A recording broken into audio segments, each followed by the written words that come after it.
एक बार भगवान विष्णु ने लक्ष्मी जी से कहा, लोगों में कितनी भक्ति बढ़ गई है, सब लोग नारायण नारायण का जाप करते हैं। लक्ष्मी जी ने कहा, ये सब आपको पाने के लिए नहीं, मुझे पाने के लिए ऐसा करते हैं। ये सुनकर भगवान विष्णु बोले, अगर लोग तुम्हें पाने के लिए ऐसा करते तो वो नारायण नारायण की जगह लक्ष्मी लक्ष्मी का जाप करते। तो माता लक्ष्मी ने कहा, अगर विश्वास न हो तो क्यों ना हम लोगों की परीक्षा लेते हैं। फिर भगवान विष्णु एक गांव में एक ब्राह्मण का रूप लेकर गए और एक घर का दरवाजा खटखटाया। घर से एक सेठ बाहर आया और बोला, भाई क्या काम है? तो भगवान बोले, तुम्हारे नगर में मैं भगवान की कथा कीर्तन करना चाहता हूँ। फिर सेठ बोला, ठीक है महाराज, जब तक कथा होगी आप मेरे ही घर में रहना। गांव के कुछ लोग इकट्ठे हो गए और सब तैयारी करने लगे। पहले दिन बहुत कम लोग आए, अब स्वयं भगवान ही कथा करने आए थे तो दूसरे और तीसरे दिन लोगों की भीड़ हो गई। भगवान भी ये देखकर बहुत खुश हो गए कि लोगों में कितनी भक्ति बढ़ गई है। लक्ष्मी माता ने सोचा, क्यों न चलकर देखा जाए। लक्ष्मी माता एक बूढ़ी औरत का रूप लेकर उस नगर में पहुंची। वहां एक महिला अपने घर का ताला बंद कर रही थी। माता ने उससे कहा, बेटी जरा पानी पिला दे। वो महिला बोली, माता मुझे प्रवचन में जाना है। माता लक्ष्मी ने कहा, बेटी थोड़ा पानी पिला दे, बहुत प्यास लगी है। वो महिला जाकर एक लोटा पानी ले आई। माता ने पानी पिया और लोटा वापस लौटाया तो वह सोने का हो गया। यह देखकर महिला अचंभित हो गई। उसने सोचा, स्टील का लोटा सोने का कैसे हो गया? यह तो चमत्कारी माता जी हैं।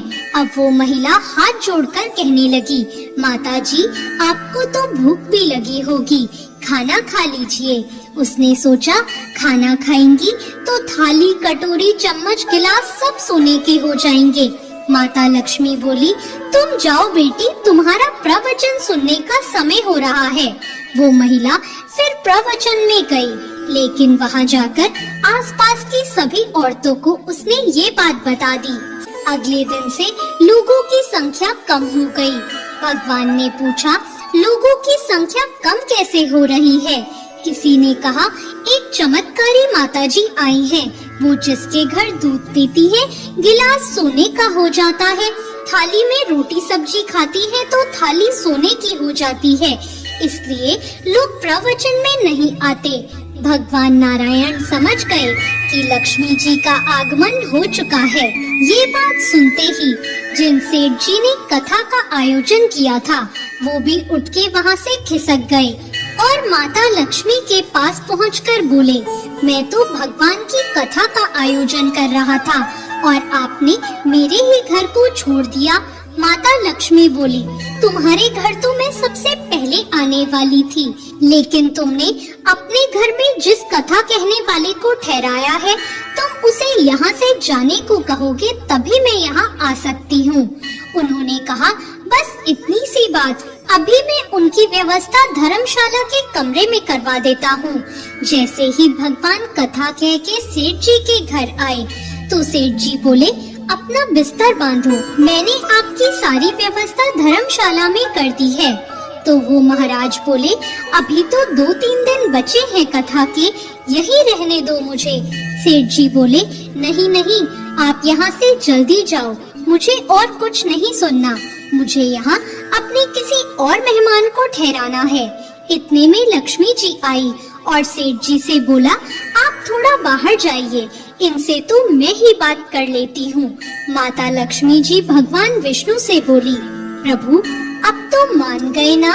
भगवान नारायण बोले, हाँ लक्ष्मी, तुम्हारा प्रभाव तो है, लेकिन एक बात तुम्हें मेरी भी माननी पड़ेगी। तुम यहाँ तभी आई जब संत के रूप में मैं यहाँ आया। संत जहाँ कथा करेंगे वहाँ लक्ष्मी का निवास जरूर होगा।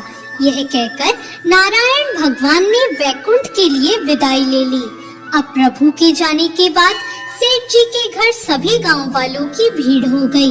सभी चाहते थे कि वो माता जी सबके घर बारी बारी से आए। लक्ष्मी जी ने सेठ और बाकी गांव वालों को कहा, अब मैं भी यहाँ से जा रही हूँ। सभी को हैरानी हुई। माता ने कहा, मैं वही रहती हूँ जहाँ भगवान नारायण का वास होता है। आपने तो उन्हें यहाँ से निकाल दिया, फिर मैं यहाँ कैसे रह सकती हूँ? यह कहकर वो भी वहाँ से चली गई। जहाँ परमात्मा का वास है वहाँ माता लक्ष्मी का वास होता है। केवल माता लक्ष्मी के पीछे भागने वालों को कभी माया नहीं मिलती। तो दोस्तों, कैसी लगी आपको आज की ये कहानी? ऐसी और नई कहानियों के लिए हमारे चैनल को लाइक, शेयर और सब्सक्राइब जरूर करें। धन्यवाद।